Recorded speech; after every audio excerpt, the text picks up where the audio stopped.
Assalamualaikum warahmatullahi wabarakatuh. Sahabat pembelajar yang kami hormati, dari tutorial sebelumnya yang berjudul Superkonduktor, Gejala dan Penemuannya, telah disampaikan bahwa gejala superkonduktivitas menjangkut dua hal, yaitu hantaran listrik tanpa hambatan dan penolakan medan magnet oleh bahan tersebut yang terjadi di bawah suhu transisi atau suhu kritis TC. Inilah ciri pokok superkonduktivitas, yaitu yang pertama, adanya resistivitas nol, dan yang kedua, diamagnetik sempurna. Masih dengan gejala diamagnetik sempurna, dapat diperhatikan dalam diagram medan magnet versus suhu, HT. Ada daerah yang dibatasi oleh kurva yang memotong sumbu T di TC, suhu kritis, dan memotong sumbu H di HC, medan kritis.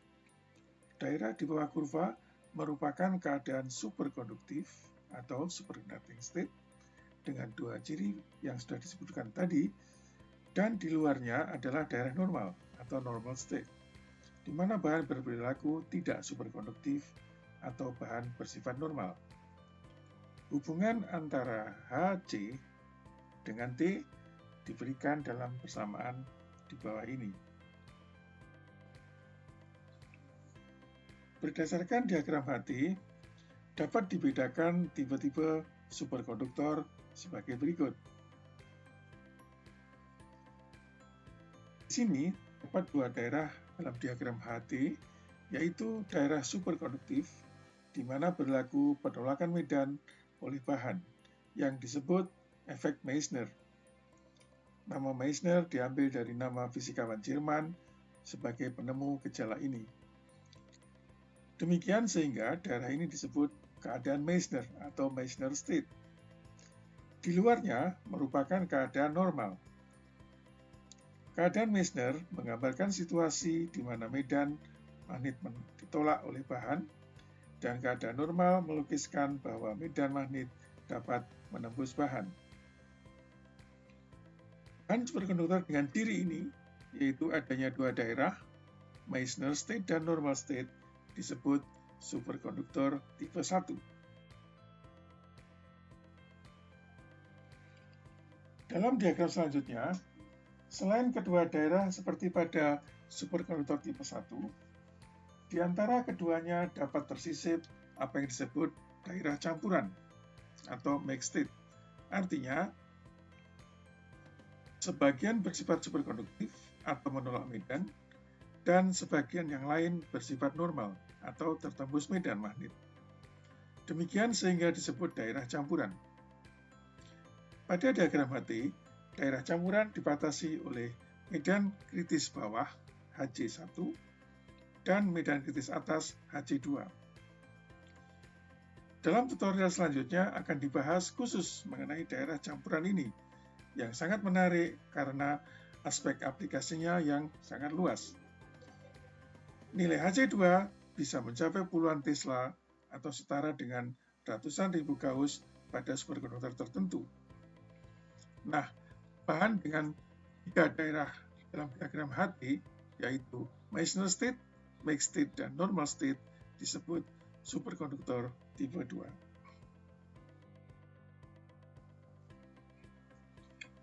Unsur-unsur pada susunan berkala ternyata tidak seluruhnya bersifat superkonduktif. Ditunjukkan beberapa di antaranya yang diberi warna-warni adalah unsur superkonduktif yang suhu kritisnya sangat bervariasi, bisa di bawah 1 Kelvin hingga di atas 25 Kelvin. Unsur-unsur selebihnya yang tidak diberi warna atau berwarna putih adalah unsur-unsur yang tidak superkonduktif.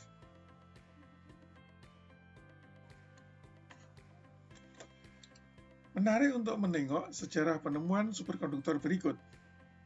Dapat kita lihat ada tahapan penemuan atas jenis bahan dan nilai suhu kritisnya.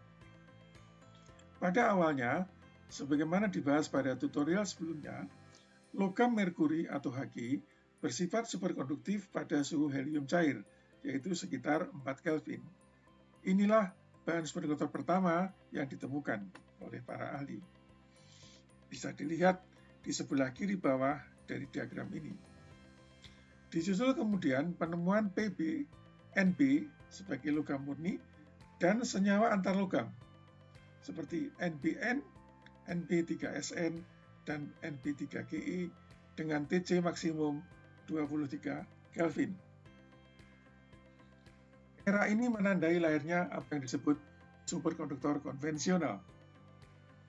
Selanjutnya, pada tahun 1960-an, peneliti mulai menemukan jenis oksida logam dengan Tc yang sangat rendah, yaitu niobium oksida atau NBO. Dan selama lebih dari 25 tahun berikutnya, barulah ditemukan superkonduktor jenis kuprat dengan Tc yang cukup melompat hampir 40 Kelvin.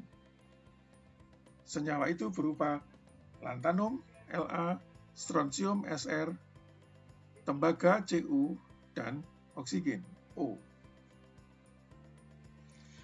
Penemuan secara mengejutkan diikuti oleh bahan kuprat yang lain, dan dalam waktu singkat didapatkan bahan yang Tc-nya meningkat luar biasa drastis, yaitu mencapai 130 Kelvin.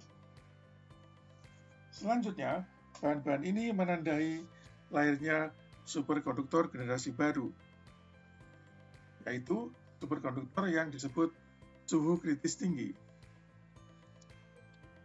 Jika dibandingkan dengan superkonduktor konvensional, Tc dari superkonduktor suhu kritis tinggi bisa mencapai lebih dari 5 kali lipat. Hal penting lain yaitu fasilitas pendinginan yang juga berubah. Dengan superkonduktor suhu tinggi, cukup digunakan pendingin dari nitrogen cair. Dan ini secara ekonomis memberikan penghematan yang luar biasa. Karena sebagaimana kita tahu, bahan nitrogen cair jauh lebih murah daripada bahan helium cair.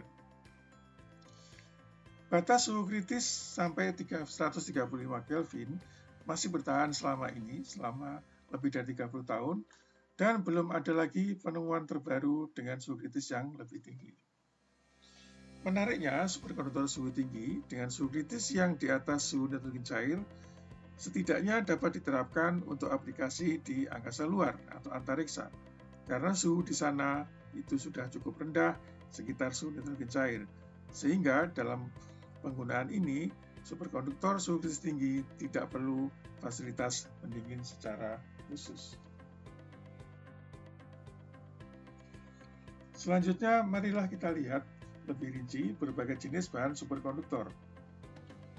Logam-logam murni seperti dalam tabel merupakan superkonduktor tipe 1 dengan suhu dan medan kritis seperti tertera. Di pihak lain, paduan logam seperti NBN, Nb3Ge merupakan superkonduktor tipe 2. Tampak ada perbedaan nilai suhu dan medan kritis yang signifikan antara superkonduktor tipe 1 dan superkonduktor tipe 2.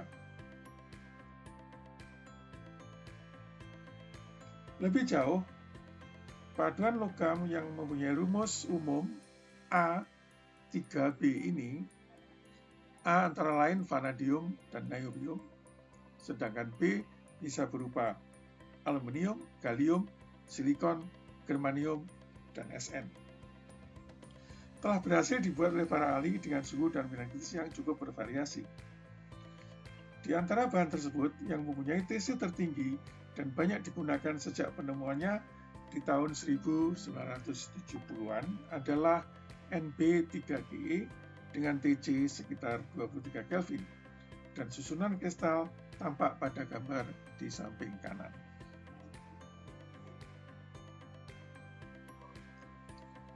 Dalam perkembangan selanjutnya, terdapat juga bahan yang disebut Fasa-Chevreul dengan struktur kristal yang cukup rumit dengan rumus umum A yang dapat berupa Sn, Pb, La, kemudian molybdenum 6, dan B8. B dapat berupa S atau Se. Fasa-Chevreul memiliki suhu kritis dan medan kritis seperti tampak pada tabel.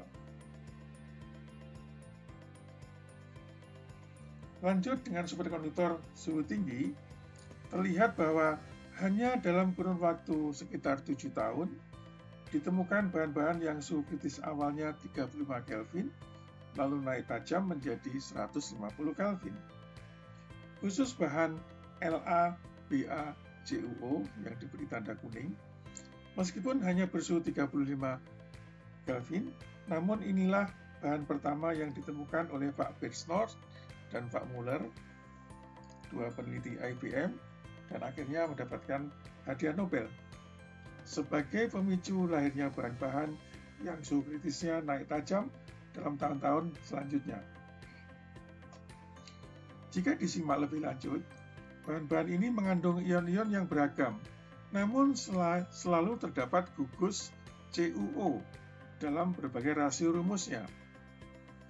CuO disebut kuprat, sehingga superkonduktor suhu kritis sering disebut superkonduktor kuprat. Sampai saat ini masih belum dimengerti dengan tuntas mengapa pasangan ion-ion yang beragam tersebut jika digabung dengan kuprat dapat menghasilkan bahan yang suhu kritisnya bervariasi. Dan menariknya, jika ion-ion itu dipertukarkan, bahkan superkonduktivitasnya malah menghilang. Ada juga superkonduktor yang berupa bahan organik, yaitu yang bernama singkatan TMTSF dan BEDTTF, dengan struktur molekul seperti tampak pada gambar sebelah kiri. Gugus X, sebagaimana dapat kita lihat dalam tabel, dapat berupa gabungan sejumlah atom seperti terlihat. Suhu kritisnya tergolong rendah, namun satu hal penting bahwa bahan organik yang umumnya bersifat isolator listrik, sebagaimana kita ketahui, di sini dapat menunjukkan gejala superkonduktivitas.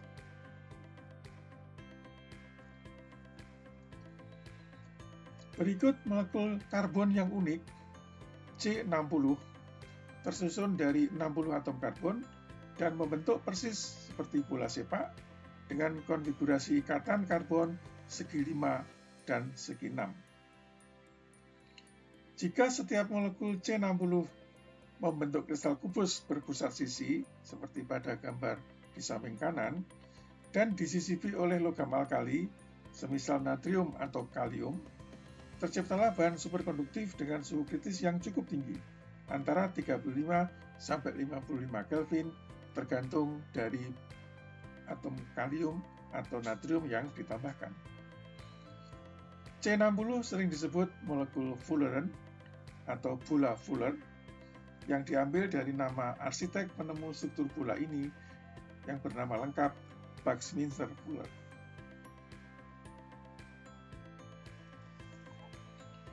Bahan superkonduktor secara tak terduga juga ditemukan pada bahan yang sudah lama dikenal sebelumnya, yaitu magnesium diboron atau MgB2.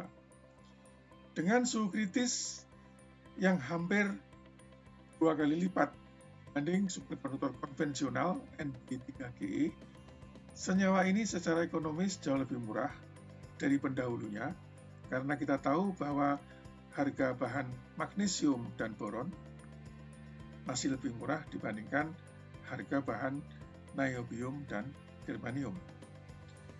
Dan sebagai akibatnya, kini banyak dipakai dalam berbagai aplikasi menggantikan senyawa pendahulunya.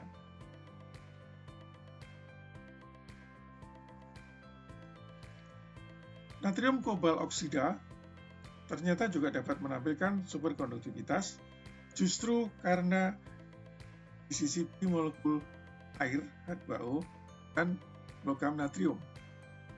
Suhu kritisnya memang masih sangat rendah, namun secara ilmiah menarik dengan kehadiran molekul air untuk menampakkan gejala superkonduktivitas. Dengan berlalunya waktu, semakin banyak bahan superkonduktor yang ditemukan, meskipun suhu kritisnya masih belum melebihi suhu tertinggi 150 Kelvin. Dalam tutorial yang lain, koleksi bahan superkonduktor akan diupdate. Demikian yang dapat disampaikan. Terima kasih dan semoga bermanfaat. Wassalamualaikum warahmatullahi wabarakatuh.